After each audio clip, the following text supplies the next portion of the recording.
There are places in our discovered universe that trigger strong emotions. Tukiad, Terra, Luthien, Twycross, the Chaos March, and even Strain Amecti. Often those emotions are of bitterness, pride, passion, or even regret. Today, we're going to discuss a region of space which brings up a different set of strong emotions. Today, we discuss the Magistracy of Canopus. The reputation and memes have a tendency to override the actual lore with the Magistracy, so we're going to stick to the facts as much as we can.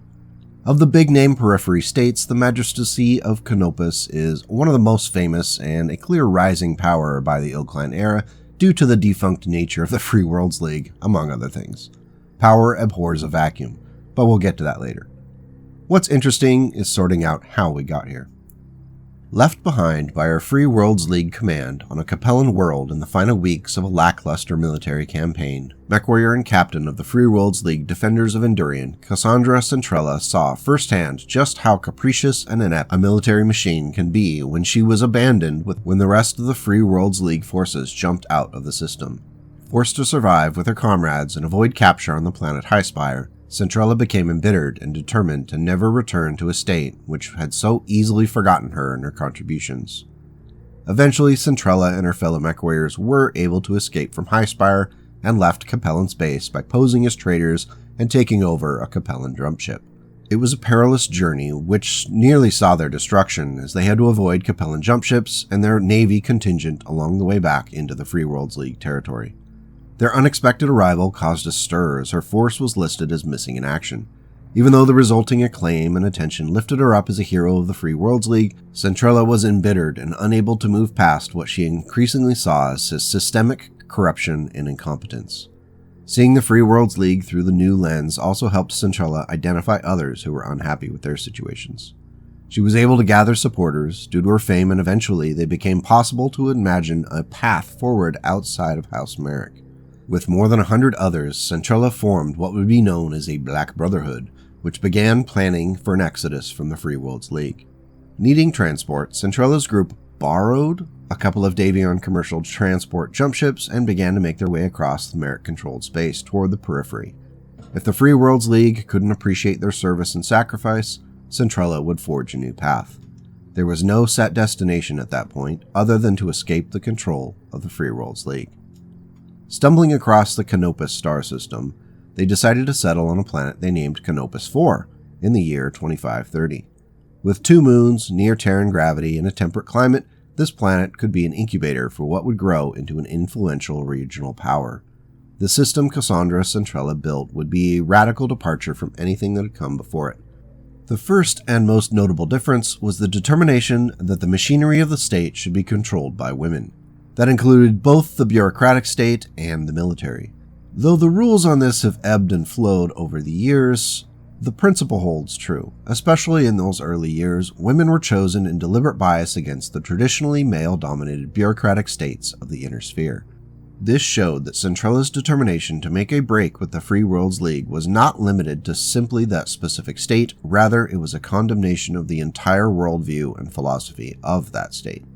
There is some delegation of power in the governmental system, but ultimately the authority to make final decisions rests with the Magistrix, who is voted into the position with a 2/3 vote from planetary representatives. The position isn't hereditary, and theoretically anybody could be voted in as Magistrix. However, over the course of 500 years, only a member of the Centrella family has ever held the position.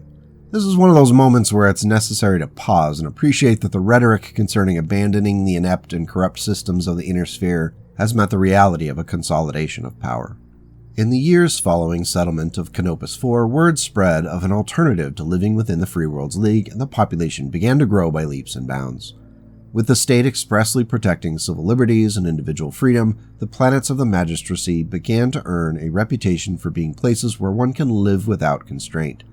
Yes, we will be using some vague terms to keep the video from being demonetized.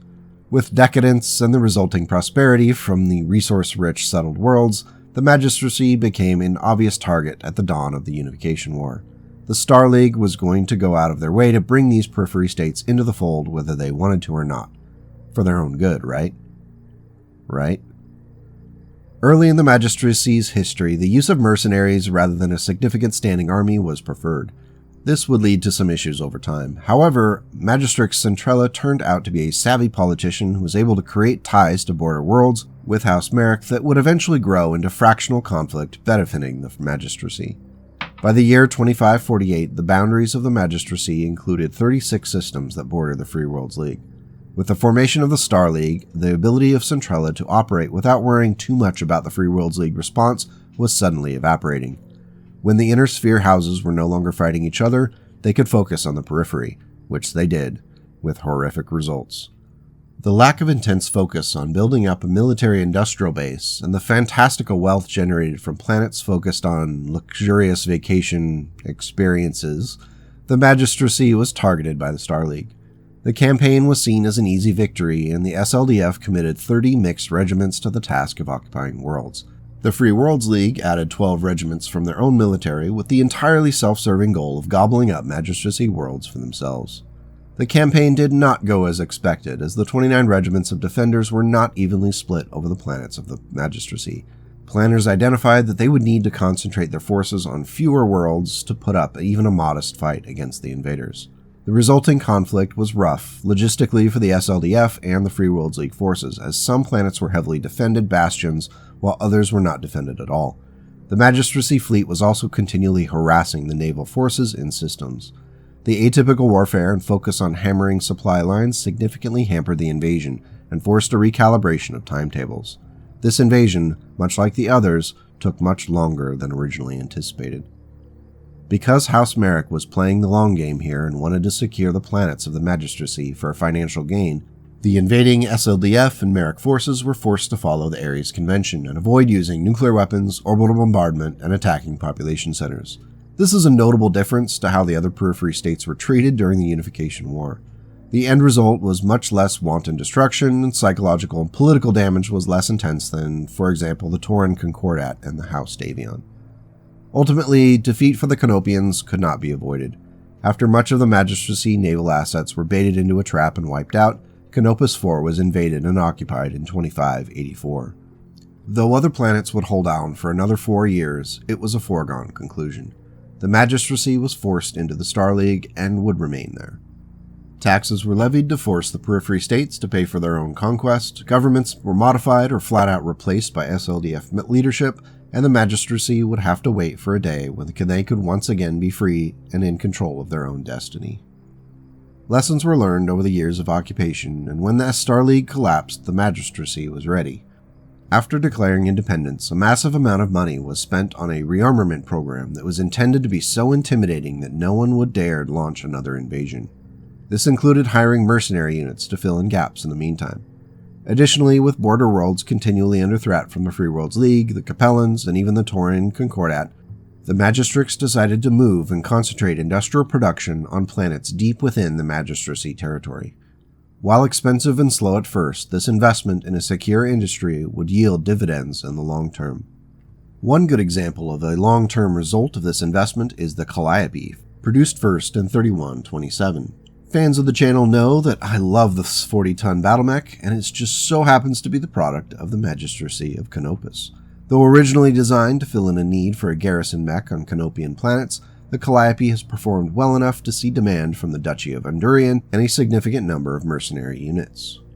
The Calliope mixes form and function to create a flexible medium battle mech that can fill a variety of roles on the battlefield. That's exactly what I would expect from a Periphery state who knows it needs to maximize its use of resources in the best way possible. Like the other surviving Periphery states, the Succession Wars provided some breathing room and a rest from the previous century's attention.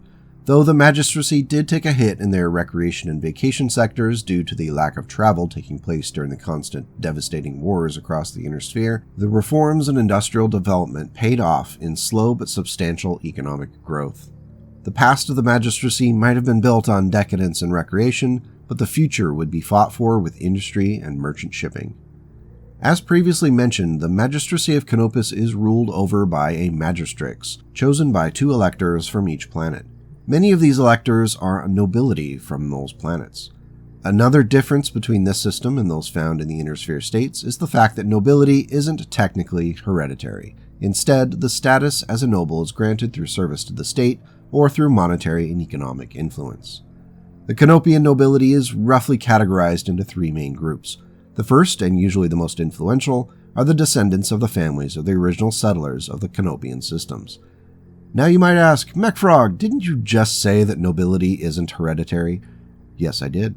However, the loophole in this claim seems to be that while it's not officially hereditary, the political influence and wealth generated by these families is transferred. Subtle distinction, right? Called the Fronis, the noble families hold a lot of sway in the magistracy. The second group of nobility is called the Dirachi, and they represent the merchant leaders who have contributed to the development of the Canopian industrial base and have offered significant support to the office of the magistrates. Again, not officially hereditary, even though those industries and businesses are likely being passed down along those family lines. Sorry to dwell on this, but it is a distinction without a difference. I find it very humorous. The third group of nobles are called the Girin, and it's a status granted for extraordinary service to the state. Originally, only the magistrates could grant this, but in the centuries since, the power was delegated to a group called the Crimson Council. This council handles matters between the nobles, disagreements, fights, so on and so forth. Something that jumped out to me from the source book on the Canopian nobility was that they have the privilege of hiring people to stand in for their required military service. If you're a fan of U.S. Civil War history, this was a practice at the time. Odd but interesting that it ends up being used in the magistracy.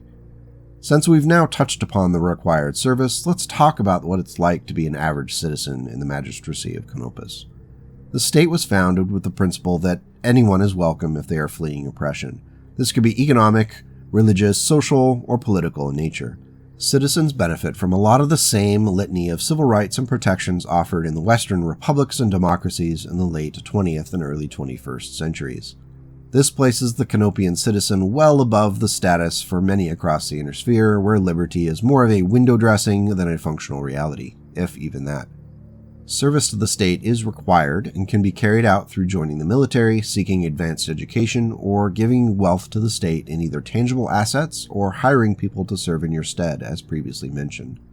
Known for its religious and philosophical tolerance, Canopians are free to exchange ideas and worship how they choose so long as it doesn't infringe on the rights and safety of other people. The reputation of the people as being decadent and without any sort of moral compass beyond immediate pleasure is unfair, and increasingly so as time passes. The days where 4/5 of the economy was based upon recreational activities are long over. The strengths and weaknesses of the Magistracy of Canopus have been summarized in the following statement. It represents the best and worst of modern human development. Though autocratic in nature, its centralized government remains deeply conscious of the needs of its citizenry. Increased animosity between the Canopian nobles has had a negative influence on government and risks causing wider social conflict. Though political parties are officially banned, that doesn't keep factions from forming with various philosophies concerning how the magistracy should run. As humanity left the Dark Age and entered the Ilclan era, the Magistracy of Canopus endured better than most existing states, largely spared the wrath of the Word of Blake except for a notable burning of the capital city on Canopus 4, and well out of the fray over the fight for Terra, the Canopians have grown strong. Adding in an alliance with the Capellan Confederation and the inability of the Free Worlds League to unify in any sort of meaningful way are all cards that are falling in favor of the magistracy. A political marriage with the Duchy of Andurian in 3137 left the magistracy without any threats on their border. That allowed commerce and industrial development to intensify. As it moves into the 3150s, primary concerns are largely internal. Success often breeds contempt and jealousy, and those groups of nobility are seemingly eager to compete with each other for wealth and influence. Meanwhile, the populace is also clamoring to see more of that wealth being generated make it back into their hands. It's a story as old as civilization itself. The Marian hegemony has taken advantage of the internal squabbling by launching attacks on the magistracy worlds, which may remind the Canopians that it's a dangerous galaxy out there and they need to stick together. The 1st Canopian Brigade was quick to respond to the Marian incursions, as they were nearby and well-equipped for the task. Known for being somewhat flexible on the definitions of discipline and adherence to the command structure, the 1st Canopian excelled at guerrilla warfare and non-traditional battlefield tactics. They were able to harass and hamper the efforts of the Marian hegemony to near collapse. It earned a black eye for the Marians, and the 1st Canopians have seen their star rising in the Ilclan era. Before we wrap this up, Just know that there's a lot more background information out there on the Magistracy and other Periphery states. The goal here is to create a good background primer so that people can get a taste and possibly be curious enough to go out and seek even more information. If you have a key piece of info that you think should have been included in this video, let me know in the comments below.